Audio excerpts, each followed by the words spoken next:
وقالت اليهود عزير ابن الله وقالت النصارى المسيح ابن الله।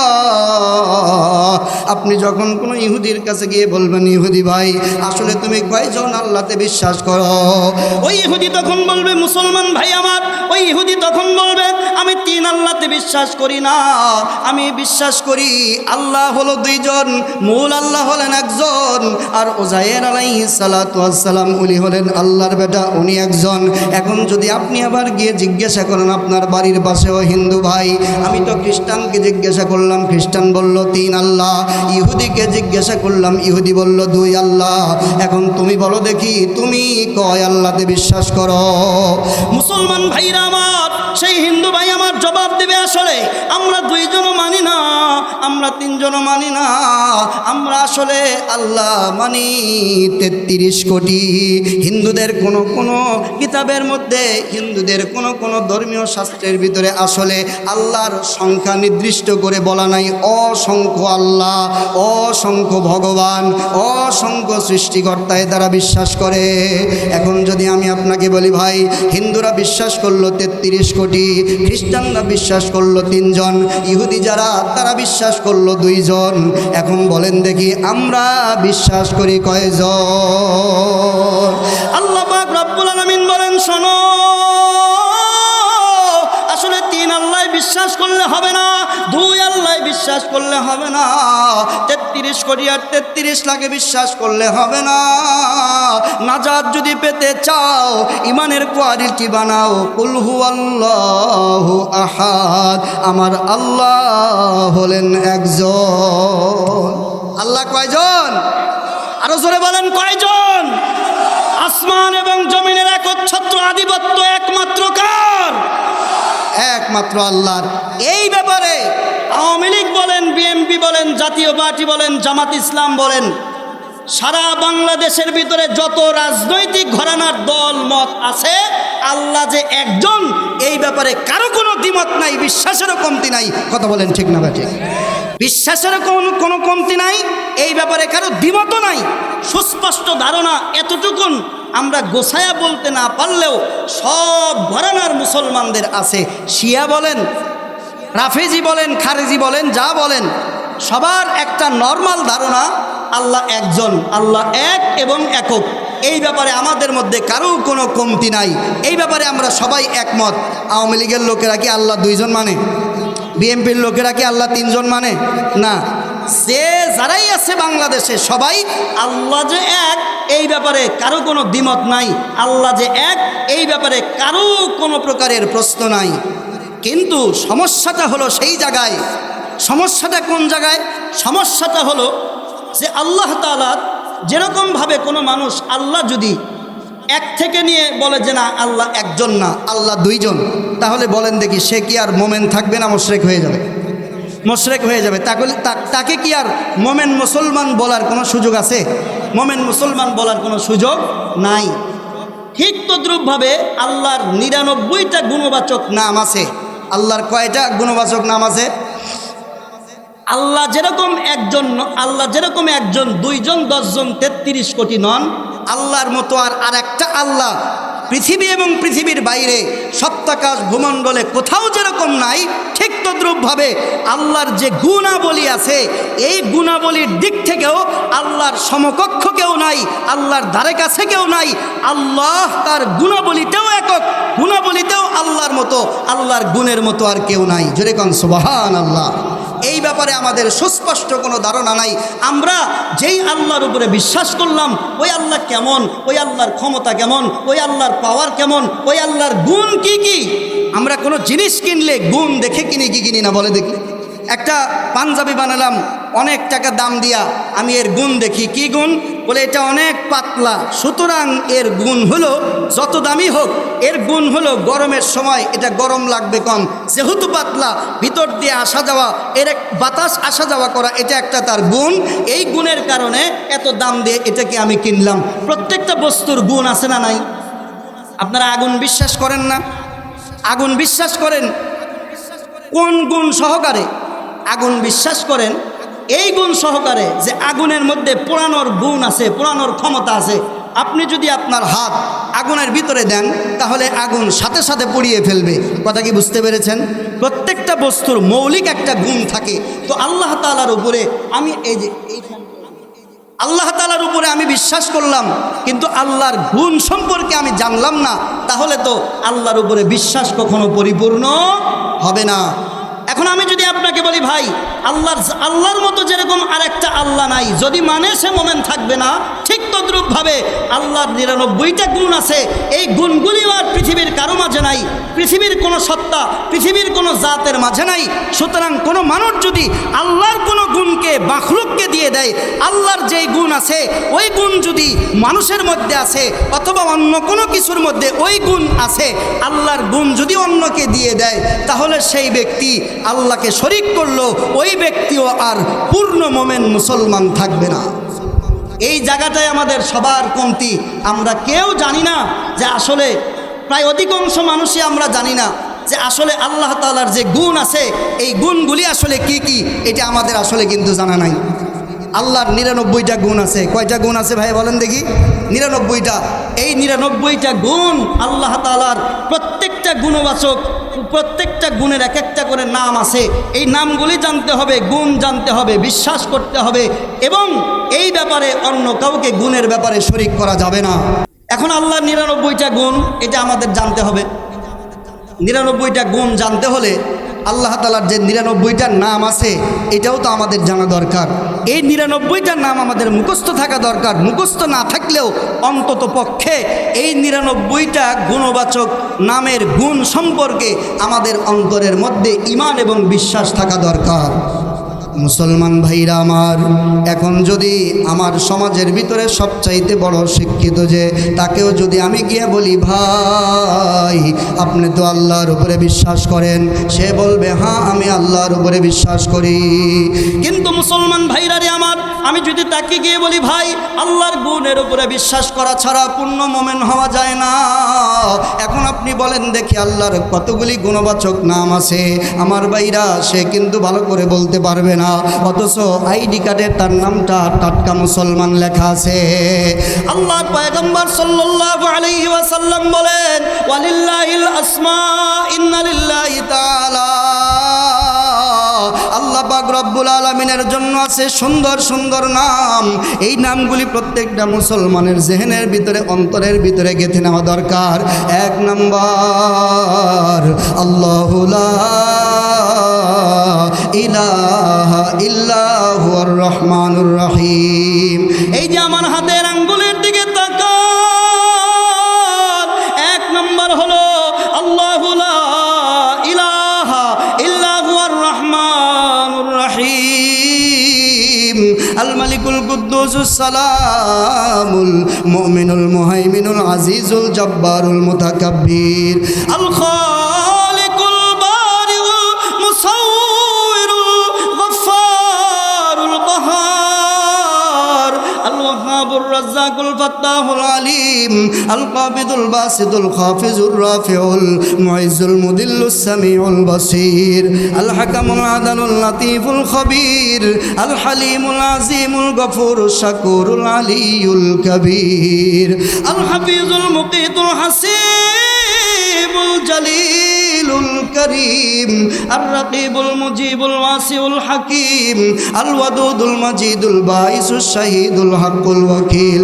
আল কবিয়ুল মাতিনুল ওয়ালিয়ুল হামিদুল মুহসিল মুবদি। আল মুঈদুল মুহয়িল মুমীতুল হাইয়ুল কাইয়্যুম। আল ওয়াজিদুল মাজিদুল ওয়াহিদুল আহাদুস সামাদুল কাদিরুল মুক্তাদির। আল মুকদ্দিমুল মুআখিরুল আউয়ালুল আখিরুজ জাহিরুল বাতিন। আল ওয়ালিল মুতাআলিল বাররুত তাওয়াবুল মুনঈমুল মুনতাকিম। আল আফুর রাউফ মালিকুল মুলকি যুল জালালি ওয়াল ইকরাম। আর রব্বুল মুকসিতুল জামিউল গনিয়ুল মুগনিল মুতিল মানি'। আদ-দারুন নাফিউন নূরুল হাদিল বাদি'। আল বাকিল ওয়ারিসুর রশীদুস সবুর। মুসলমান ভাইরা রে আমার, শুধুমাত্র আমি আপনাদেরকে বললাম আল্লাহ পাক রব্বুল আলামিনের এই যে 99টা গুণবাচক নাম আমি বললাম, এর ভিতরে আমরা মুসলমানেরা খুবই কম সংখ্যক নাম আমরা জানি। 1 নাম্বার আমরা যেই গুণটার কথা জানি সেই গুণটা হলো আমার আল্লাহ দয়ালু, আমার আল্লাহ রহমান। আমার আল্লাহ কেমন রহমান? আল্লাহর নবী বলেন শোনো,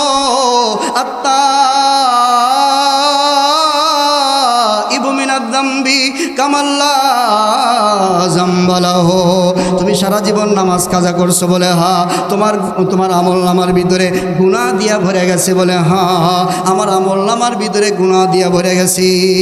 আল্লাহর পয়গম্বর বলেন শোনো, দুনিয়ার কোনো বান্দা যদি আল্লাহ পাক রব্বুল আলামিনের কাছে তার আপন গুনাহগুলির থেকে তওবা করে, কোনো বান্দা যদি আল্লাহর কাছে বলে আল্লাহ সারা জীবন ভর আমি নামাজ কাজা করছিলাম, আর জীবনে কখনো কোনোদিন নামাজ কাজা দিব না, সারা জীবন আমি নাফরমানি করছিলাম, আর জীবনে কখনো নাফরমানি করব না, মানুষকে ঠকেছিলাম, জীবনে আর কোনোদিন মানুষকে ঠকাবো না, মা বাবাকে কষ্ট দিয়েছিলাম, আর জীবনে কোনোদিন মা বাবাকে কষ্ট দিব না।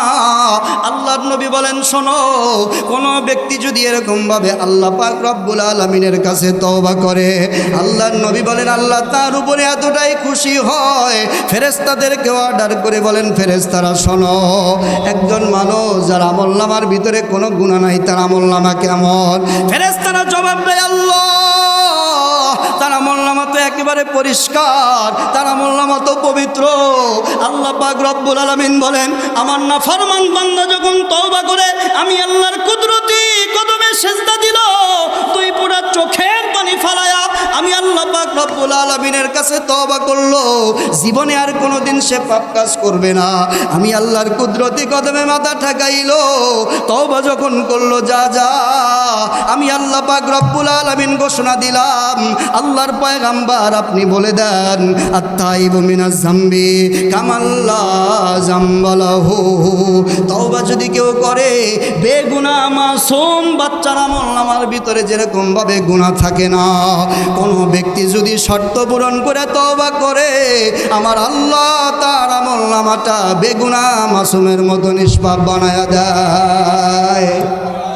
মুসলমান ভাইরা রে আমার, আল্লাহ পাক রব্বুল আলামিন কতটা দয়ালু এটাই তো আপনারা জানেন। আল্লাহ পাক রব্বুল আলামিন এই পরিমাণ দয়ালু, আল্লাহ পাক রব্বুল আলামিন যে পরিমাণ দয়ালু, বলেন দেখি আল্লাহর মতো দয়ালু দুনিয়ার ভিতরে আর কেউ আছে নাকি?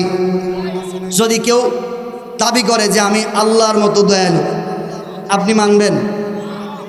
একটু কথা বলেন না, মানবেন? আল্লাহ সুবহানাহু ওয়া তাআলার যে দয়া, কেউ যদি দুনিয়ার ভিতরে এ কথা বলে যে আমি আল্লাহর মতো দয়ালু, আপনি যদি বলেন যে আমি বিশ্বাস করলাম, মেনে নিলাম আল্লাহর যেরকম দয়া আছে তোমারও সেরকম দয়া আছে, বলেন দেখি আপনার ঈমান কি থাকবে? আমার আল্লাহ যেরকমভাবে আল্লাহ পাক রব্বুল আলামিন এক, তার যেরকমভাবে কোনো দুই নাই, সেরকমভাবে আমার আল্লাহর যেগুলি গুণ আছে আল্লাহর মতো গুণ আর দুনিয়ার কারো নাই। এজন্য কেউ যদি বলে আল্লাহ পাক রব্বুল আলামিন আল্লাহ পাক দয়ালু, আল্লাহর মতো দয়া আমারও আছে, তাহলে এটা যদি আপনি মেনে নেন তাহলে আপনি কিন্তু মোমেন মুসলমান থাকবেন না। কিন্তু মুসলমান ভাইরা আমার, যেই জিনিসটা আমাদের সবচেয়ে বড় মারাত্মক কথা, শুধুমাত্র আমরা কয়েকটা গুণ সম্পর্কে পরিষ্কার ধারণা রাখি, আর অন্যান্য গুণ সম্পর্কে আমাদের পরিষ্কার কোনো ধারণা নাই। আপনাকে যদি আমি বলি আল্লাহ পাক রব্বুল আলামিনের একটা নাম হলো কাজী, আল্লাহ পাক রব্বুল আলামিনের একটা নাম হলো বিচারক, আল্লাহ পাক রব্বুল আলামিনের একটা গুণ হলো ফয়সালাকারী, আমার আল্লাহর একটা গুণ হলো, আমার আল্লাহর একটা সিফাত হলো আল্লাহ পাক রব্বুল আলামিন বিধানদাতা, আল্লাহ পাকের একটা গুণ হলো আমার আল্লাহ পাক রব্বুল আলামিন আপনার জীবনের নিয়ন্ত্রণকারী, আল্লাহ পাক রব্বুল আলামিন আপনার জীবনে কি কি কাজ করবেন এগুলোর নিয়ন্ত্রণকারী, এগুলোর ফর্মুলা দানকারী, এগুলোর গাইডলাইন দানকারী হলো আমার আল্লাহ। এখন যদি আমি আপনাকে বলি ভাই আমাদের সমাজের সব মানুষ আল্লাহ একজন, এটা মানে এটার ব্যাপারে কোনো দ্বিমত নাই, আমার সমাজের একজন মানুষ যে মুসলমান ঈমান আনয়ন করেছে তাকে যদি বলেন আল্লাহ দয়ালু, বলে হ্যাঁ আল্লাহর মতো দয়ালু কেউ নাই, বলে না আল্লাহর মতো দয়ালু দয়ালু আর কেউ নাই, এটা কিন্তু ঠিকই মানে। কিন্তু যে জায়গায় গিয়া সমস্যা, সেই জায়গাটা হলো আল্লাহ পাক রব্বুল আলামিন যেরকমভাবে দয়ালু, তার মতো দয়ালু আর কেউ নাই। আল্লাহ পাক রব্বুল আলামিন একমাত্র ক্ষমতাবান, তার মতো ক্ষমতাবান কেউ নাই। আল্লাহ পাক রব্বুল আলামিন একমাত্র শক্তিশালী, তার মতো শক্তিশালী কেউ নাই। আল্লাহ পাক রব্বুল আলামিন কি পরিমাণ শক্তিশালী! আল্লাহ পাক রব্বুল আলামিন বলেন, কুলিল্লাহুম্মা মালিকাল মুলকি তুতিল মুলকা মান তাশা ওয়া তুইজ্জু মান তাশা ওয়া তুযিল্লু মান তাশা বিয়াদিকাল খায়র ইন্নাকা আলা কুল্লি শাইইন কাদির। আল্লাহ পাক রব্বুল আলামিন বলেন, কুলিল্লাহুম্মা মালিকাল মুলক, বলো হে মুহাম্মদ, আল্লাহুম্মা মালিকাল মুলক, রাজা বাদশাদের ক্ষমতা, এটা রাজা বাদশার ক্ষমতা নয়। রাজত্ব দান করার ক্ষমতা একমাত্র আপনার, রাজত্ব ছিনিয়ে নেওয়ার ক্ষমতা একমাত্র আপনার। আল্লাহ পাক রব্বুল আলামিন শাহওয়ালাকে দিল্লির মসনদের উপরে বসায়া দিয়েছেন। আবার আল্লাহ পাক রব্বুল আলামিন এই ক্ষমতার মসনদ থেকে অভিপ্রাত বংশের লোক যারা, সুন্দর বংশের, নামি দাবি বংশের যারা, এদেরকে আল্লাহ পাক রব্বুল আলামিন বেইজ্জতি করেও আল্লাহ পাক আবার তাড়িয়ে দিয়েছেন। মুসলমান ভাইরা রে আমার, আল্লাহ পাক রব্বুল আলামিন বলেন, ক্ষমতা আসলে আমি আল্লাহর দান। দুনিয়ার ভিতরে আমরা মনে করি মানুষ হলো সব ক্ষমতার উৎস। আসলে আমাদের জানার দরকার, মানুষ সব ক্ষমতার উৎস নয়। এটা একটা শিরকি কথা, এটা আমাদের গণতন্ত্রের একটা ডেফিনেশনের মধ্যে আছে। আসলে মানুষ সব ক্ষমতার উৎস না। মানুষ যদি সব ক্ষমতার উৎস হয়, এই জনগণ যাকে ভোট দিয়া যারা ক্ষমতার ভিতরে রাখা, ক্ষমতার ভিতরে বসায়, এই জনগণের ইশারার বাইরেও আবার বিভিন্নভাবে তাদের পতনও কিন্তু হয়ে যায়। মুসলমানরে, আমি কিন্তু বাংলাদেশের কথা বলছি না, আমি বলছি আরব বিশ্বের ভিতরে মিশর নামে একটা দেশ আছে, আছে না নাই? মিশর নামে একটা দেশ আছে। গণতন্ত্রের প্রবক্তা যারা, জনগণকে সকল ক্ষমতার উৎস মানো যারা, তাদেরকে আমি সুন্দর করে উদাহরণটা দিলে বুঝবা। এই মিশরের ভিতরে আমার ভাইরা, মিশরের ভিতরে একজন প্রেসিডেন্ট ছিলেন, যেই প্রেসিডেন্টকে হত্যা করা হয়েছে, যার নাম হলো মুরসি। এই মুরসি জনগণের অধিকাংশের ভোটে, জনগণের মেজরিটি পার্সেন্টের ভোট পেয়ে তারা সংসদের ভিতরে গেল। সংসদের ভিতরে যাওয়ার পরে তারা কোরআন দিয়ে দেশ শাসন করার জন্য, পার্লামেন্টের ভিতরে কোরআনিক সংবিধান প্রতিষ্ঠা করার জন্য তারা বিল উত্থাপন করলো।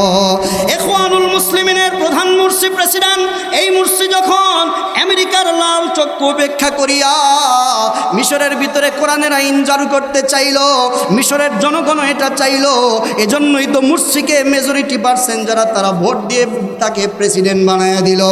মুসলমানরা খেয়াল করেন, তখন এই যে সিসি আছে বর্তমানে, আবুল ফাত্তা সিসি না কি যেন একটা নাম, এই সিসিকে আমেরিকা, সে ছিল সামরিক জেনারেল, তাকে বলল যে এই মুরসিকে গ্রেপ্তার করো। দেখেন জনগণ যে সব ক্ষমতার উৎস না, এটা আপনাদের এই ডেফিনেশনের দ্বারাই, এই পরিস্থিতির দ্বারাই আপনি বুঝতে পারবেন কি ভুয়া কথা। এটা বিশ্বাস করলে মানুষের ঈমান থাকে না। কিভাবে? মিশরের মেজরিটি পার্সেন্ট লোক যারা মুরসিকে ভোট দেয়া ক্ষমতায়, এক বছরের মাথায় আমেরিকার ষড়যন্ত্রে মিশরের মানুষের রায়কে উপেক্ষা করে কোরআনের সংবিধান যেন মিশরের পার্লামেন্টে পাশ না হয়, এজন্য মুরসিকে ক্ষমতার থেকে নামিয়ে দেওয়া হলো, মুরসিকে জেলবন্দি করা হলো। হে মুসলমান ভাই, আমাদেরকে যে একটা আলুমার্কা কথা শেখানো হয় যে জনগণ সব ক্ষমতার উৎস যদি জনগণ হয়, তাহলে মিশরের জনগণ কেন তাদের প্রেসিডেন্টকে 5 বছরের জন্য নির্বাচন করে 1 বছরও টিকিয়ে রাখতে পারলো না? আমেরিকার দাদাবাবুরা কেন তাদেরকে সেই প্রেসিডেন্টের পদ থেকে তাকে বরখাস্ত করে ষড়যন্ত্রের মাধ্যমে তাকে গ্রেফতার করে তাকে গারদের ভিতরে পুড়ে দিল? তখন তোমাদের মেজরিটি পার্সেন্টের ক্ষমতা কোথায় ছিল? কথা বলেন ঠিক না বেঠি? এজন্য ক্ষমতা জনগণের না, ক্ষমতা একমাত্র আল্লাহর, একমাত্র আল্লাহর। এজন্য আল্লাহ পাক রব্বুল আলামিন বলেন, তুমি যখন মানুষের কাছে গিয়ে বলবে দেখো আসলে সব ক্ষমতার অধিকারী কে, তখন কিন্তু যারা মুসলমান তারা বলবে সব ক্ষমতার অধিকারী হলো একমাত্র আল্লাহ। আল্লাহ পাক রব্বুল রব্বুল আলামিন বলেন কেমন করে? শুধুমাত্র কি তাই? আল্লাহ পাক রব্বুল আলামিন বলেন এই দুনিয়ার ভিতরে একটা দেশ চালাতে গিয়া, একটা দেশে আইন পাশ করতে হলে, কোনো জিনিস বানাইতে হলে সর্বপ্রথম একনেকে সেটাকে পাশ করতে হয়, মন্ত্রী পরিষদের ভিতরে তাকে খসড়া অনুমোদন দিতে হয়, এরপরে সংসদে বিল আকারে উত্থাপন করে সেটাকে পাশ করতে হয়, এরপরে এই দেশ চালাবার জন্য বাহিনীর দরকার হয়। আপনি ব্রিজ বানাবেন, ইঞ্জিনিয়ারের দরকার, এরপরে কর্মীর দরকার, প্রকৌশলীর দরকার। আল্লাহ পাক রব্বুল আলামিন সূরা মুলকের ভিতরে বলেন ইন্নামা আমরুহু ইযা আরাদা শাইআন আন ইয়াকুলা লাহু কুন ফায়াকুন। আল্লাহ পাক কোরআন শরীফের ভিতরে বলেন বান্দারে তুমি কোন আল্লাহর উপরে ঈমান আনছো তুমি কি জানো? বলে আল্লাহ আমি কোন আল্লাহর উপরে ঈমান আনছেন আপনি একটু বলেন। আল্লাহ পাক বলেন আমি কোনো কিছু করার জন্য কোনো পরিষদের কাছে বিল পাস করতে হয় না। আমি আল্লাহ পাক রব্বুল আলামিন কোনো কিছু করার জন্য দুনিয়ার কারো কাছে, দুনিয়ার কোনো শক্তির কাছে ধর্ণা দিতে হয় না, কোনো প্রকৌশলীর দরকার হয় না, ইঞ্জিনিয়ারের দরকার হয় না, কোনো কর্মীর দরকার হয় না, মেকারের দরকার, মেকানিজম প্রকৌশল বিদ্যার দরকার হয় না। আমি যখন কোনো জিনিস বানাবার জন্য ইচ্ছা করি ইন্নামা আমরুহু ইযা আরাদা শাইআ, যখন আমার কুদরতি দিলের ভিতরে ইচ্ছা হয় অমুক জিনিসটা হয়ে যায়, সাথে সাথে আমি আল্লাহ পাক রব্বুল আলামিন বলি কোন, সাথে সাথে ফায়াকুন, আমি আল্লাহর বলতে দেরি কিন্তু ওই জিনিসটা হইতে কখনো দেরি হয় না। আমার আল্লাহর এটা হলো ক্ষমতা। এখন এই আল্লাহর উপরে আমি বিশ্বাস করি, এই ব্যাপারেও অন্ততপক্ষে আপনাদের কোনো প্রকারের কোনো দ্বিমত থাকার কথা না। কিন্তু মুসলমান ভাইরা আমার, যেই জিনিসটার ব্যাপারে আমাদের সবচেয়ে বড় সমস্যা, সেই জিনিসটা হলো আল্লাহ পাক রব্বুল আলামিনকে রহমান মানতে আমাদের কোনো সমস্যা নাই, আল্লাহ পাক রব্বুল আলামিনকে দয়ালু মানতে আমাদের কোনো সমস্যা নাই, আল্লাহ পাক রব্বুল আলামিনকে ক্ষমতার উৎস মানতে আমাদের সমস্যা নাই। কিন্তু আমাদের সমস্যা হলো আল্লাহ পাক রব্বুল আলামিনকে বিধানদাতা মানতে আমাদের সমস্যা, বিধানদাতা মানতে আমাদের সমস্যা। আচ্ছা বলেন দেখি, খাই কার? পরিকারটা, জমিনটা কার? আল্লাহর। আমাদেরকে সৃষ্টি কে করছেন? আল্লাহ করছেন। সুতরাং আমাদেরকে নির্দেশ করার যদি কারো অধিকার থাকে, সেই অধিকারটা একমাত্র কার? আমাদেরকে নির্দেশ করার অধিকার একমাত্র আল্লাহর। তাছাড়া আমরা কারো খাইও না, আমরা কারো পড়িও না। সুতরাং আমাদেরকে নির্দেশ করার অধিকার অন্ততপক্ষে পৃথিবীর কারো নাই। কথা বলেন ঠিক কিনা? এখন আল্লাহর পক্ষ থেকে নির্দেশ আসবে, এটা আমি আপনাকে একটা যুক্তি দিলাম। আল্লাহর পক্ষ থেকে নির্দেশ আসবে, এটাকেই বান্দাকে মেনে নিতে হবে যে আল্লাহর পক্ষ থেকে নির্দেশ আসবে। আল্লাহ কাজী, আল্লাহ ফয়সালাকারী, আল্লাহ আপনার জীবনে বিধান দানকারী, আল্লাহ আপনি কিভাবে চলবেন, কিভাবে খাবেন, কিভাবে উঠবেন, কিভাবে ব্যবসা করবেন, কিভাবে সমাজ, কিভাবে অর্থনীতি, কিভাবে দেশ পরিচালনা করবেন, এ সবগুলি সব কিছুর স্রষ্টা যিনি, উনি নির্ধারণ করে দিবেন। এটাই যুক্তির কথা, এটাই জ্ঞানের কথা, এটাই আমাদের আসল হওয়ার কথা ছিল। কিন্তু আমাদের কাছে হয়েছে কি, আল্লাহর ব্যাপারে সব কিছু আমরা মানি, কিন্তু আল্লাহকে হুকুমদাতা হিসেবে আমরা কখনো মানতে রাজি না। বলবেন হুজুর এটা কি বললেন? আল্লাহকে তো হুকুমদাতা মানি। তাহলে আপনার কাছে আমার একটা প্রশ্ন, আপনি যদি আল্লাহকে হুকুমদাতা হিসেবে মানেন, তাহলে আল্লাহ তো মদ বৈধ রাখার হুকুম দেন নাই, তাহলে আপনি মানলেন কেন? আপনার সংসদের ভিতরে এটা পাশ হয় কিভাবে? আপনি যদি আল্লাহকে হুকুমদাতা মানেন, তাহলে সুদের আইন বৈধ থাকে কিভাবে? আপনি যদি আল্লাহকে হুকুমদাতা মানেন, তাহলে আপনার সন্তানকে স্কুল কলেজের ভিতরে কোরআন শিক্ষা দেওয়া হয় না কেন? আপনি যদি আল্লাহ তাআলা একমাত্র হুকুমদাতা মানেন, তাহলে আল্লাহ সুবহানাহু ওয়া তাআলার বিধান প্রতিষ্ঠার ব্যাপারে, আল্লাহর বিধান প্রতিষ্ঠার ব্যাপারে, কোরআন প্রতিষ্ঠার ব্যাপারে আল্লাহ হুকুম দিয়েছেন, আপনি মানলেন না কেন? আপনার দলের লোকেরা অমুকের আদর্শ, তমুকের আদর্শ, লাল হাউস আর সাদা হাউসের আদর্শগুলি বাস্তবায়নের চেষ্টা করে, কোরআনের কথাও বলে না, আপনি তাদের পক্ষে লড়েন। এটা মুসলমান হয়ে করেন কিভাবে? আপনি কিভাবে মানলেন? আপনার কাছে আমি প্রশ্ন রেখে যেতে চাই, হুকুম যদি একমাত্র দেন, একমাত্র দাতা যদি হুকুমকারী আল্লাহ হন, এটা যদি আপনি বিশ্বাস করেন, আপনাকে একথা অবশ্যই মানতে হবে দুনিয়ার কারো আদর্শ নয়, দুনিয়ার কোনো নিয়ম কানুন না। আমি আল্লাহর গোলাম, একমাত্র আল্লাহর হুকুম, কোরআনের আইন বাস্তবায়নের জন্যই আমি লড়াই করে যাব। একটু জোরে বলেন। আপনি আপনার দলকে বলে দেন, আপনি আপনার নেতাকে বলে দেন তুমি তোমার জায়গায় থাকো। আপনি যে দল করেন তাতে সমস্যা নাই। যারা আওয়ামী লীগ করেন করেন আওয়ামী লীগ সারা জীবন, আমি বাধা দেব না। যারা বিএনপি করেন করেন সারা জীবন বিএনপি। কিন্তু কোরআনের দাবিটা কি? আল্লাহ সকল বিষয়ে হুকুমদাতা। আপনি আপনার নেতাকে বলেন যে আপনি সারা জীবন যারা বিভিন্ন দলের সাথে আপনারা সম্পৃক্ত, আপনারা নেতাদের কাছে গিয়েছেন কিছু গম দেন, নেতাদের কাছে গিয়েছেন কিছু রিলিফের চাউল দেন, টিসিবির কার্ড দেন, অমুকের বাড়ির টিন নাই তার টিন দেন, অমুকের রাস্তা নাই সেই রাস্তা ছেড়ে দেন। প্রিয় ভাই, আপনি তো একজন সচেতন মুসলমান হিসেবে ক্ষমতার সাথে যেহেতু অনেক বিধিবিধানের সম্পর্ক, আর এই ক্ষমতা থাকে প্রশাসনের কাছে, নেতাদের কাছে, আপনি মুসলমান হিসেবে তাদের কাছে গিয়ে প্রশ্ন করার দরকার ছিল তুমিও তো আল্লাহর, আমিও তো আল্লাহর, আমার আল্লাহ যে হুকুম দিয়েছে সেই হুকুম অনুযায়ী বিচার চাই, আমার আল্লাহ যে হুকুম দিয়েছে সেই হুকুম অনুযায়ী আমার সমাজ ব্যবস্থা চাই, আমার আল্লাহ যে হুকুম দিয়েছেন সেই হুকুম অনুযায়ী আমার সংসদ চাই, আমার আল্লাহ যে হুকুম দিয়েছেন সেই হুকুম অনুযায়ী আমার দেশের কর্মকাণ্ড পরিচালনা করা চাই। তুমি যদি আল্লাহর দেওয়া বিধিবিধান মোতাবেক আল্লাহকে হুকুমদাতা হিসেবে মেনে তুমি যদি সমাজ, দেশ আর রাষ্ট্র পরিচালনা করো, আমি তোমার সাথে আছি। তুমি যদি আল্লাহকে মানো না, আমিও তোমার সাথে থাকতে পারবো না। এটা আপনার বলার দরকার ছিল, বলেন নাই কেন? বলেন নাই কেন? আল্লাহকে যেভাবে আপনি রহমান মানতে পারছেন, যেভাবে আপনি আল্লাহকে তওবা কবুলকারী মানতে পারছেন, ক্ষমতার উৎস মানতে পারছেন, আল্লাহকে হুকুমদাতা হিসেবে মানতে, আল্লাহ দিছে হাত কাটার বিধান, আপনার ইমান তখন কোথায় থাকে? কথা বোঝেন নাই মনে হয়। এটা কোরআন শরীফের মধ্যে আছে। আল্লাহ পাক রব্বুল আলামিন জিনা করলে দুই রকমের শাস্তি দিয়েছেন, দৌড়া মারো আর তাদেরকে না হয় তাদেরকে কতল করতে হবে। আর আপনি তাদেরকে দিলেন 6 মাসের জেল। 6 মাসের জেলের হুকুম আর দৌড়া মারার হুকুম দুইটা দুই জায়গার থেকে আসছে। একটা আসে মানুষের কাছ থেকে, আর একটা এসেছে আমার আপনার স্রষ্টা আল্লাহর কাছ থেকে। আপনি কারটা মানবেন? আর একটু জোরে বলেন, কারটা মানবেন? কিন্তু আমরা মানতে পারতেছি না। এটা কেন? আমরা আল্লাহর সিফাত বুঝি নাই, আল্লাহর যতগুলি গুণবাচক নাম আছে এগুলো জানিও না। কোন নামের কি গুণ, এই গুণে যে আর একজনকে গুণান্বিত করা যাবে না, এটাও আমরা বুঝি নাই। কথা কি বুঝতে পারতেছেন? আমার কথা কি কঠিন হয়ে যাচ্ছে? আপনারা বুঝতেছেন তো? মাশাআল্লাহ, জিজ্ঞেস করা ভালো, কারণ কথাগুলি কঠিন।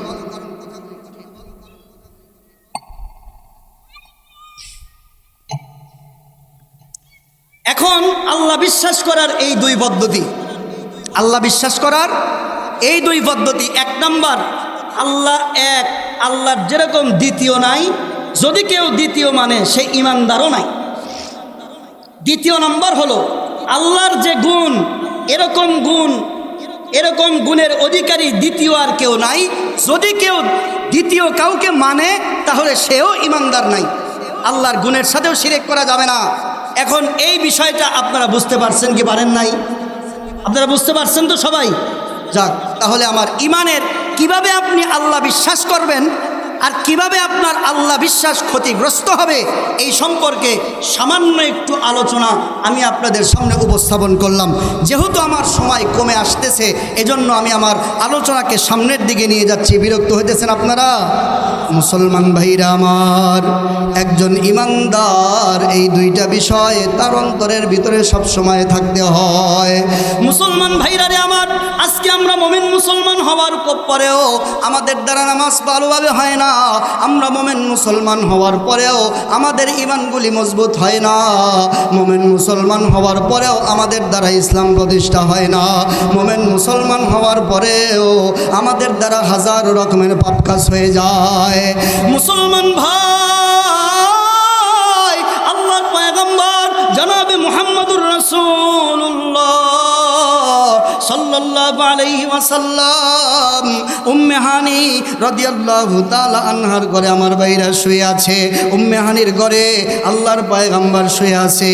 আল্লাহর পয়গম্বরের কাছে হযরতে ইসরাফিল আর হযরতে জিবরিল আমিন এসে বলছেন, ইয়া রাসূলুল্লাহ, আপনি উঠুন, আল্লাহ পাক রব্বুল আলামিন আপনাকে সপ্তাহাকাশ পাড়ি দিয়া আল্লাহ পাক আপনাকে দিদারের জন্য নিমন্ত্রণ করেছেন। একটু জোরে কোন সুবহান। সুবহানাল্লাহ। আর একটু জোরে বলেন সুবহানাল্লাহ। আল্লাহর পয়গম্বর উম্মে হানির ঘর থেকে আল্লাহর পয়গম্বর রওনা করবেন। উম্মে হানির ঘর থেকে আল্লাহর পয়গম্বর বাইতুল মুকাদ্দাসে গেলেন। বাইতুল মুকাদ্দাসে যাওয়ার পরে আল্লাহর পয়গম্বর জনাবে মুহাম্মদুর রাসূলুল্লাহ সাল্লাল্লাহু আলাইহি ওয়াসাল্লাম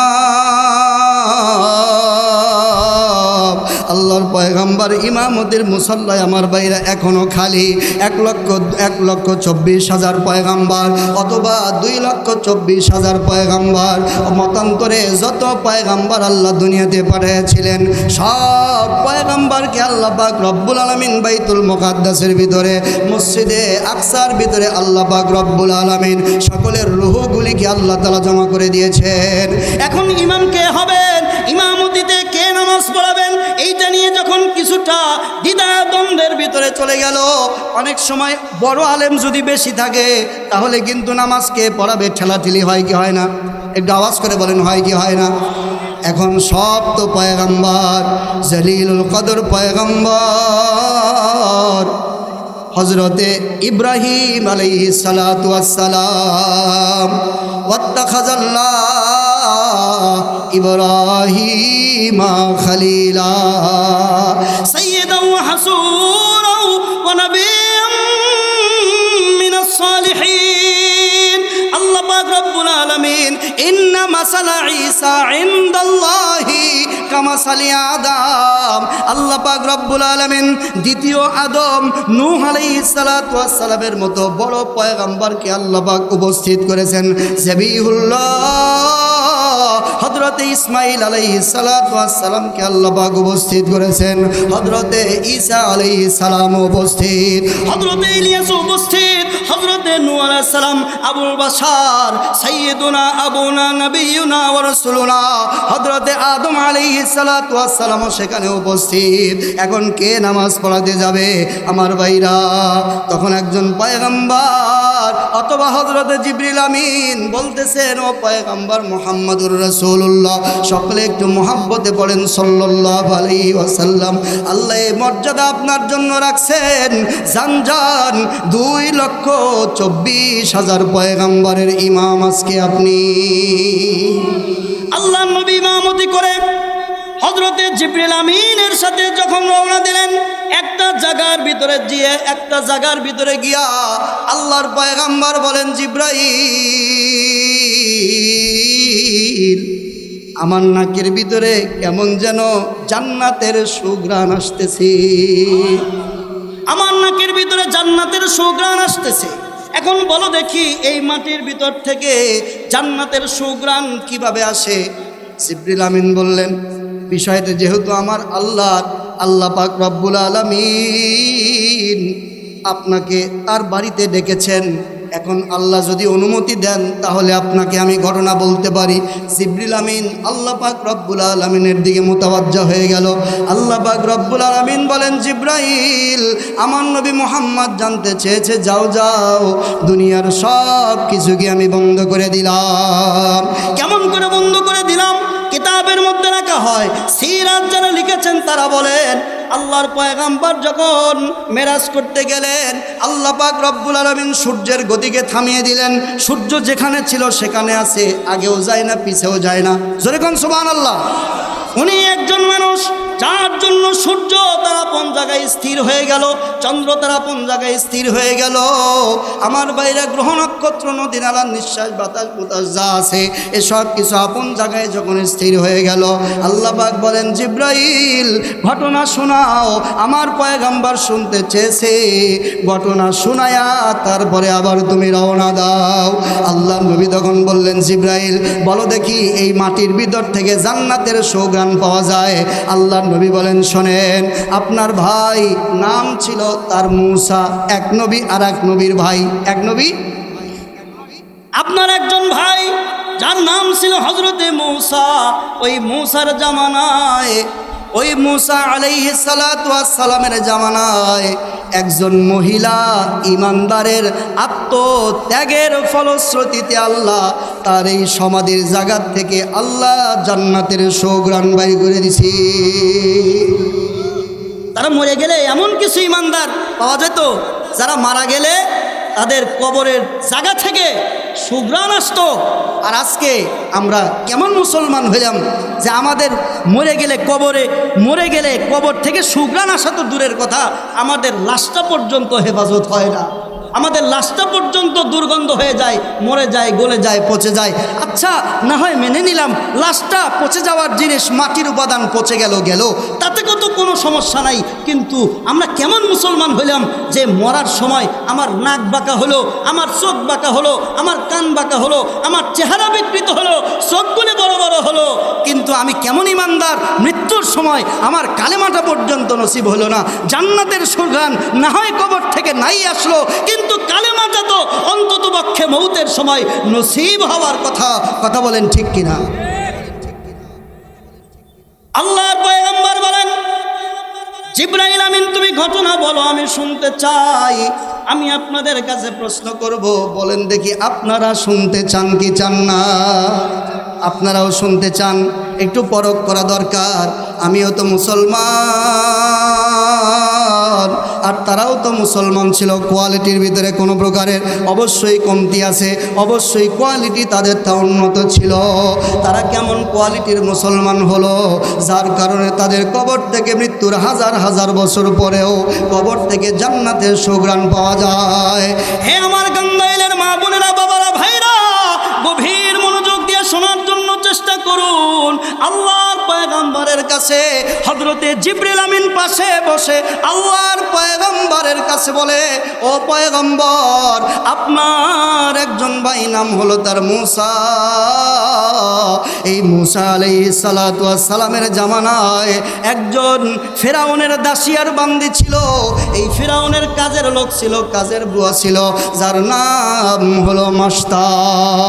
এই মাস্তা নামের মহিলা, এর কবর থেকে আল্লাহ পাক রব্বুল আলামিন আজও পর্যন্ত, এমনকি কিয়ামত পর্যন্ত তার ঈমানের কোরবানির উপরে খুশি হয়ে আল্লাহ তার কবরটাকে জান্নাতের টুকরা বানিয়েছেন।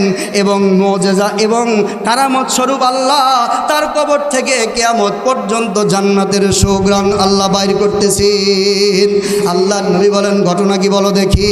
হযরতে জিবরিল আমিন বলেন, শুনুন পয়গম্বর, আল্লাহর নবী হযরতে মূসা আলাইহিস সালাতু ওয়াস সালাম উনি যখন দাওয়াত দিতেছেন, ও ফেরাউন তুমিও আল্লাহর উপরে ঈমান আনো, আমার মিশরবাসী যারা আছে তারাও আল্লাহর উপরে ঈমান আনো। আল্লাহর পয়গম্বর হযরতে মূসা আলাইহিস সালাতু ওয়াস সালাম বলেন, লা ইলাহা ইল্লাল্লাহ মূসা কালিমুল্লাহ। আমি যে আল্লাহর পয়গম্বর, এটাকে মেনে নাও। আল্লাহ পাক রব্বুল আলামিন যে এক, এটা তোমরা মেনে নাও। মুসলমান ভাইরা, এটা বলার পরে ওই যে হামান ছিল, যে হামান তো ফেরাউন যে আছে তাকে দাওয়াত দেওয়ার পরে ফেরাউনকে কুবুদ্ধি দিয়া ফেরাউনকে তো সে আর মোমেন মুসলমান হতেই দিল না। রাজ্যবাসী যারা আছে তাদেরকেও আর মুসলমান হতে দেয় না। যে মুসলমান হয় তার উপরে অত্যাচার শুরু করে। যে ফেরাউনের দরবারে থাকে তার জন্য, ফেরাউনের মতাদর্শে যারা থাকে তাদের জন্য ভালো ব্যবস্থা করে তাদেরকে শাস্তি দেয় না। কিন্তু মুসলমান ভাইরা আমার, ইমানদার যারা, তাদের ইমান কখনো দমিয়ে রাখা যায় না। ইমানদারের ইমান অন্তরের ভিতরে সুপ্ত থাকে, অন্তরের ভিতরে গুপ্ত থাকে। ইমানদারের ইমান আল্লাহর সাথে সম্পর্কিত হয়ে যায়, তখন দুনিয়ার কারো থেকে আর সে ভয় করে না। ও মুসলমান, এই মাস্তা ফেরাউনের কাজের বুয়া ছিল, ফেরাউনের কাজের বুয়া। ফেরাউনের রান্নাঘরে পাকশালায় এসে রান্না করত। এই ফেরাউনের আবার একটা পালক মেয়েও ছিল। এই ছোট্ট পালক মেয়েটা মাথা আশ্রাইয়া দিত। এই ছোট্ট পালক মেয়েটার মাথা আশ্রয় দেওয়ার জন্য ওই ফেরাউনের দরবারের কাজের লোক, ফেরাউনের পাকশালার, ফেরাউনের রান্নাঘরের কাজের লোক মাস্তা, ফেরাউনের ওই যে পালক মেয়ে ছিল, ওই পালক মেয়ের মাথা আশ্রাবার জন্য চিরুনি আছে না, এই চিরুনি দিয়ে যখন মাথা আশ্রাইতেছে, মাথা আশ্রাইতে আশ্রাইতে হঠাৎ করে চিরুনিটা আমার ভাইরা মাটিতে পড়ে যায়। মাটিতে যখন চিরুনিটা পড়ে গেল, মাটিতে পড়ে যাওয়ার সাথে সাথে আল্লাহর খাঁটি মোমেন মুসলমান বান্দা যারা আল্লাহর নাম সদা সর্বদা জপে তারা। এখন যেহেতু মাস্টার অন্তরের ভিতরে ঈমান আনছে, মাস্টার অন্তরে অন্তরে ঈমান এনেছে, মুসলমান হয়েছে, কিন্তু এখন পর্যন্ত কাউকে জানতে দেয় নাই। কিন্তু ঈমান এমন একটা জিনিস, ঈমান কখনো আমার বাইরা গোপন করা যায় না। এবার মাস্টার সবসময় যে মনে মনে আল্লাহর নাম, মানুষের মনে মনে যেই নামটা বেশি, ওই নামটা কিন্তু হঠাৎ করেই বেরিয়ে যায়, মাঝে মধ্যে বেরিয়ে যায় কি যায় না? মাস্টার অন্তরের ভিতরে আল্লাহর প্রতি ঈমান, আল্লাহ পাক রব্বুল আলামিনের প্রতি বিশ্বাস। মাস্টার ওই চিরুনিটা উঠাবার সময় বলল বিইসমি রব্বিয়াল আলা, জোরে কান আল্লাহু আকবার, বিসমি রব্বি আল্লাহ, আমার রবের নামে উঠাইলাম, আমার রবের নামে কি করলাম। এখন মাস্টার যখন বিইসমি রব্বি আলা বলছে, যখন বিইসমি রব্বি আল্লাহ বলছে, তখন ওই ছোট্ট মেয়েটা, ছোট মানুষ যেই পরিবেশে বেড়ে উঠবে সেই পরিবেশ তার ভালো জানা থাকে। যেহেতু ছোট মানুষ, সে জানে যে রব তো আমার বাপ, রব তো আমার কি বাপ, তার বাপ পালক বাপ হলো ফেরাউন। তাই ফেরাউন যেহেতু আমার বাপ, আর আমার বাপ বলে আনা রব্বুকুমুল আলা, ফাকালা আনা রব্বুকুমুল আলা। ফেরাউন দাবি করছিল আমি শুধু খোদা না, আমি শুধু রব না, আমি বড় রব। এই ফেরাউনের পালক মেয়ে, সে চিরুনি তুলতে যখন, মাস্তা যখন চিরুনি তোলার সময় বিইসমি রব্বি আল্লাহ, বিইসমি রব্বিয়াল আলা বলছে, তখন তার অন্তরের মধ্যে প্রশ্ন জাগলো যে রব তো সারা মিশরে একমাত্র একজনই, সেটা হলো আমার বাপ। এ মাস্তা তুমি আবার কোন রবের কথা কও? আমার বাপ ছাড়া অন্য আর কেউ কি রব আছে? তখন মাস্তা বলছে হ্যাঁ, তোমার বাপ ছাড়া, তোমার বাপ তো আসলে রব না, তোমার বাপ একটা মাখলুক, তোমার বাপের একজন রব আছে, আমি ওই রবের উপরে ঈমান আনি, তোমার বাপের উপরে আমি ঈমান আনয়ন করি নাই, তোমার বাপের উপরে আমি বিশ্বাস করি না, আমি তো এমন এক রবকে বিশ্বাস করি যেই রব আসমান জমিন কুল কায়নাত, এমনকি তোমার বাপকেও তৈরি করেছেন। জোরে কোন সুবহানাল্লাহ। মনে করছে যে ছোট মেয়ে, কি আর বলবে, কি আর বুঝবে। কিন্তু এই ছোট্ট মেয়েটা ফেরাউনের দরবারে গেছে, যা বলতেছে আব্বু আপনার কাছে আমার একটা বিচার আছে, আপনার কাছে আমার একটা কি আছে, বিচার আছে।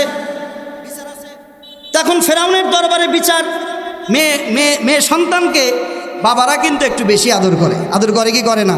আবার ফেরাউনের সেরকম কোনো সন্তানাদিও যেহেতু নাই, এজন্য মেয়েটাকে সে আদর করতো। যখন ডাক দিয়েছে আব্বু তোমার কাছে আমার একটা বিচার দেওয়া আছে, কথা জানার আছে, তখন বলতেছে আচ্ছা কি কথা জানার আছে বলো দেখি। তখন ফেরাউনের পালক সেই ছোট্ট মেয়েটা বলতেছে যে আব্বা আপনি ছাড়া আর কেউ কি রব এই মিশরের ভিতরে আছে? তখন ফেরাউন চিন্তায় পড়ে গেল যে এত ছোট্ট মেয়ে, ওর অন্তরের মধ্যে তো এটা আসার কথা না। আবার প্রশ্ন করলো আব্বু তুমি যে এরকমভাবে একেবারে চুপসে গেলা, তুমি ছাড়া তোমারও নাকি একজন স্রষ্টা আছে, তোমারও নাকি একজন রব আছে, তোমারও নাকি একজন বানানেওয়ালা আছে, তোমার উপরেও নাকি আর একজন আছে? প্রশ্ন করলো। তখন ফেরাউন চিন্তায় পড়ে গেল। ফেরাউন তাকে বলল যে হে আমার আদরের কন্যা, কোনোদিন তো তুমি এই ধরনের প্রশ্ন আমাকে করো নাই, সুতরাং আজকে তুমি এই প্রশ্ন কেন করো? এই প্রশ্ন তোমাকে কে শিখিয়েছে? এই প্রশ্ন তুমি কোথায় পেলে? এই প্রশ্ন তুমি কোথায় পেলে? এই জিজ্ঞাসা যখন করলো, ফেরাউন কিন্তু কোনো উত্তর দিল না। ফেরাউন উত্তর না দিয়ে তার মেয়েকে বলতেছে এই প্রশ্ন যে তুমি করলে, এই প্রশ্ন করলে, এই জ্ঞানটা তুমি কোথায় পেলে? কার কাছ থেকে তুমি এটা শিখেছো? এটা তুমি আজকে আমাকে বলো। তখন বাচ্চা মানুষ সরল সোজা, ও তো আর জানে না যে কোন কথার প্রেক্ষিতে কি হবে। বাচ্চা বলল যে আমাদের ওই যে পাকশালার ভিতরে, রান্নাঘরের ভিতরে আমাদের যে কাজের বুয়া আছে না, নাম হলো মাস্তা, ওই মাস্তাই আমাকে খবর দিছে যে ওই মাস্তা নাকি তোমাকে রব হিসেবে মানে না। ওই মাস্তা বলেছে তোমারও নাকি একজন প্রভু আছে, তোমারও নাকি একজন বানানেওয়ালা আছে, তোমারও নাকি একজন রব আছে, তোমারও নাকি একজন খোদা আছে, ওই মাস্তা বলেছে আমাকে। তখন আশ্চর্য হয়ে গেল যে আমার ঘরের ভিতরে থেকে মাস্তা, তোমার এত বড় স্পর্ধা, তোমার এত বড় ক্ষমতা, এত বড় সাহস, সারা মিশরের সব প্রভাবশালী প্রতিপত্তি সম্পূর্ণ ব্যক্তি এবং ব্যক্তিত্ব যারা, তারা সবাই আমাকে রব মানে, মুসার খোদার উপরে বিশ্বাস করে না। আর তুমি আমার ঘরের লোক হয়ে, আমার কাজের লোক হয়ে, আমার বাড়ির সামান্য একটা চাকর হয়ে তুমি আমাকে মানলে না, এত বড় ক্ষমতা। একজন পেয়াদাকে ডাক দিল, পেয়াদাকে ডাক দিয়া বলে, এই পেয়াদা, এক্ষুনি এই নাফরমান মাসটাকে আমার দরবারে হাজির করো। ইমান কাকে বলা হয় ও মুসলমান? ইমান কাকে বলে? ইমানের পাওয়ার কাকে বলা হয়? আল্লাহর উপরে ইয়াকিন আর আল্লাহর উপরে বিশ্বাস কাকে বলা হয়? মুসলমান কাকে বলা হয়? এটা আজকে শিখে যান। আজকে তাগড়া তাগড়া জোয়ান আমরা, আজকে আমরা উম্মতে মুহাম্মাদি, কিন্তু ইমানের অবস্থা কি? কিন্তু আসলে যদি কেউ আল্লাহকে পেয়ে যায় তাহলে তার সামনে দুনিয়া তুচ্ছ হয়ে যায়। কেউ যদি আসলে আল্লাহ তাআলার মারিফতের নূর পেয়ে যায়, তার কাছে দুনিয়ার ক্ষমতা তুচ্ছ হয়ে যায়, তার কাছে দুনিয়ার মাল ও আসবাব তুচ্ছ হয়ে যায়, তার কাছে দুনিয়ার সহায় সম্পদ আর কিছু মনে হয় না। আখিরাত যে পেয়ে যায়, দুনিয়া সে লাথি মেরে দেয়। হযরত মাওলানা কাসেম নানুতুবি রাহমাতুল্লাহি আলাইহি, আমাদের আকাবের, আমাদের আসলাফ, আমাদের উসওয়াতুনা, আমাদের কুদওয়াতুনা হযরত মাওলানা কাসেম নানুতুবি রাহমাতুল্লাহি আলাইহি, ওনাকে মানুষ হাদিয়া দেওয়ার জন্য টাকা নিয়ে আসতো, হাদিয়া। উনি সবার হাদিয়া গ্রহণ করতেন না। সবার হাদিয়া শায়েখ মাহমুদ হাসান দেওবন্দি সহ আমাদের বড় বড় আকাবির যারা, ওনারা তাহকিক না করে হাদিয়া নিতেন না। আপনি যে হাদিয়া দিয়েছেন, এটা কিসের টাকায় আপনি হাদিয়া দিয়েছেন, এটা আল্লাহ ভালো জানে। আপনার এত টাকা কোন জায়গার থেকে আসলো, আপনার এত টাকা কিভাবে হলো, এটা আগে তারা যাচাই করতেন। কিন্তু আমরা আজকে যাচাই করি না, আমরা আজকে ভালো মন্দ যাচাই করি না, এমনিই একজনের পিছনে দৌড় দেই। এমনও মানুষের পিছনে দৌড় দেই যারা দেশের টাকা লুটপাট করে ইউরোপ আমেরিকাতে নিজেদের নামে জায়গা কিনে বাড়ি বানায়, বেগম পাড়া বানায়। কথা বলেন ঠিক কিনা? এমন মানুষের পিছনে আমরা দৌড়াই যারা হাজার হাজার টাকা লুটপাট করে, হাজার হাজার টাকা জনগণের টাকা বক্ষণ করে এই আধ হাত প্যাট, দেড় হাত দুইখান তরমুজের মতো বানায় ফেলছে। আমরা এদেরও পিছনে দৌড়াই। কথা বলেন ঠিক কিনা? আপনি তাদেরকে ভালো হতে বলেন, তাদেরকে পরামর্শ দেন, ভালো মানুষগুলিকে চুজ করেন, নির্বাচন করেন, সিলেক্ট করেন, তাহলে আপনিও ভালো থাকবেন, দেশও ভালো থাকবে, সমাজও ভালো থাকবে। কথা বলেন ঠিক না ভাই? ঠিক। ওই যে আমাদের ইমান যে রিলে ডালা, এজন্য আসলে ইসলামের তাকাজা, আল্লাহর এই কোরআনের তাকাজা কি, চাহিদা কি, এটা আমরা বুঝি নাই। যেই কারণে আমাদের এই অসুবিধাগুলি হয়েছে। ভাই, আমার কাছে কেউ আপন, কেউ আমার কাছে পর না, সবাই আমার কাছে আপন। যারা যে ধর্ম বর্ণের হোক না কেন, এমনকি আমার দেশের অন্য মত পথের ভাই তো দূরের কথা, এমনকি যারা ইমান ইসলাম মানে না, তারাও আমার শত্রু না, সবাই আমার বন্ধু। কারণ আল্লাহর পয়গাম্বার এসেছিলেন জগতের জন্য রহমত, শুধু মোমেনদের জন্য রহমত না, না, কাফের, বেঈমান, ইহুদি, খ্রিস্টান সকলকে আল্লাহ তাআলা আল্লাহর বাণী শুনিয়ে তাদেরকে জান্নাতি মেহমান বানাবার জন্য আল্লাহর পয়গাম্বার দুনিয়াতে রহমত হিসেবে আল্লাহ তাআলা তাকে পাঠিয়েছিলেন। কথা বলেন ঠিক কিনা? এজন্য আলেমের কাছে কোনো শত্রু নাই, আলেমের কাছে কোনো আওয়ামী লীগ বিএনপি নাই, আলেমের কাছে কোনো ডানপন্থী বামপন্থী নাই। একজন যে হক্কানি আলেম, আল্লাহর পয়গম্বরের যেমন তার ব্যক্তিগতভাবে কারো কোনো শত্রু ছিল না, আমি একজন নগণ্য আল্লাহর পয়গম্বরের এলেমের ওয়ারিস হিসাবে একথা বলতে চাই। আমার কাছে কোনো দল নাই, আমার কাছে কোনো মত নাই, আমার কাছে কোনো ভিন্ন মত নাই। যারা এই পৃথিবীতে মানুষ, তারাই আমার ভাই। আমিও জান্নাতে যেতে চাই, কোরআনের আওতায় এনে তাদেরকে নিয়ে জান্নাতে যেতে চাই। কথা বলেন ঠিক কিনা? এজন্য আমাদের ইমান বানাবার দরকার আছে না নাই? ইমান বানাবার দরকার আছে। তখন ফেরাউন বলল, এত বড় সাহস, পাঠালো। এ মাস্টার, আমাদের মহান প্রভু ফেরাউনের দরবার থেকে তোমাকে তলব করা হয়েছে। মাস্টার অন্তরের ভিতরে হালকা করে একটু দাগ কাটলো। আচ্ছা, এই অবস্থা, তাহলে তো মনে হয় অবশ্যই আমি যে ওর মেয়ের কাছে আবেগে কথাগুলি বলে দিলাম, ওর মেয়ে আমার এই সিক্রেট বিষয়টা, আমার এই গোপন বিষয়টা তো তাহলে তার কাছে বলে দিয়েছে।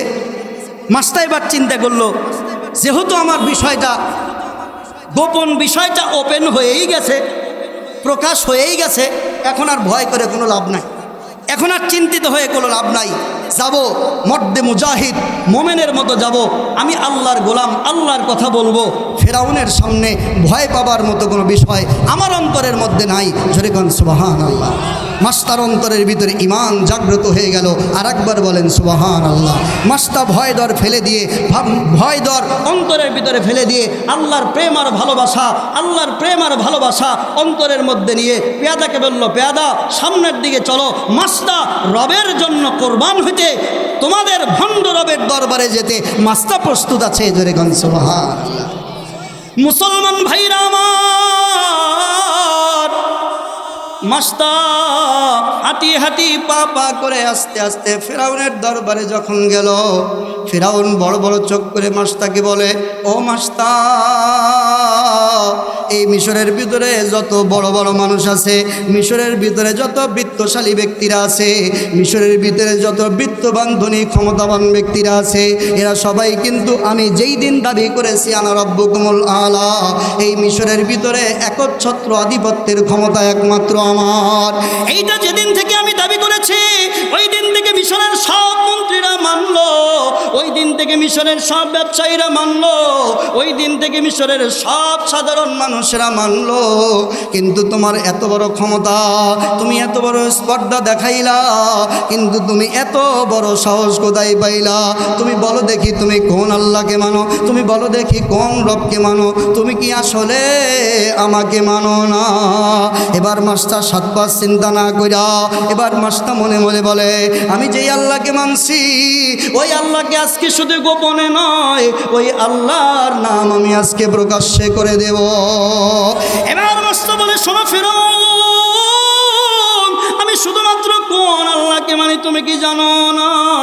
আমি কখনো তোমার মতো ফেরাউনকে কখনো মানি না, আমি কখনো তোমার মতো ফেরাউনের কাছে আমি কখনো আমার মাথাকে নিচু করব না। তার কারণ হলো, তুমিও মানুষ, তোমার শরীরের ভিতরেও রক্ত মাংস, আমিও মানুষ, আমার শরীরের ভিতরেও রক্ত মাংস, তোমারও খাওয়ার দরকার হয়, আমারও খাওয়ার দরকার হয়। তুমিও লোকের সাহায্য ছাড়া চলতে পারো না, আমিও লোকের সাহায্য ছাড়া চলতে পারি না, সুতরাং তোমাকে রব হিসেবে মানার কোনো যুক্তি নাই। কথা বলেন ঠিক কিনা? এই যে টক্কর যখন লাগছে ইমানের সাথে কুফরের, যখন টক্কর লাগে তখন ইমানের বারুদ জ্বলে ওঠে, আর যাদের অন্তরের ভিতরে ইমান নাই, কুফরের সাথে ধাক্কা লাগলে আরও শুয়ে পড়ে। কথা বলেন ঠিক কিনা? এজন্য যুগে যুগে ইতিহাস সাক্ষী মোমেন মুসলমানদেরকে যদি কোরআনের কারণে নির্যাতন করা হয়, মোমেন মুসলমানকে যদি আল্লাহর কারণে, ঈমান আনার কারণে যদি তাদেরকে নির্যাতন করা হয়, তাদেরকে জেল জুলুমের শিকার করা হয়, তাহলে তাদের তেজ কমে না, ঈমানের তেজ বৃদ্ধি পায়। তারা জালিমের সামনে বুক পাততে রাজি হয়, কিন্তু তারা ঈমান বৃদ্ধি কখনো করে না।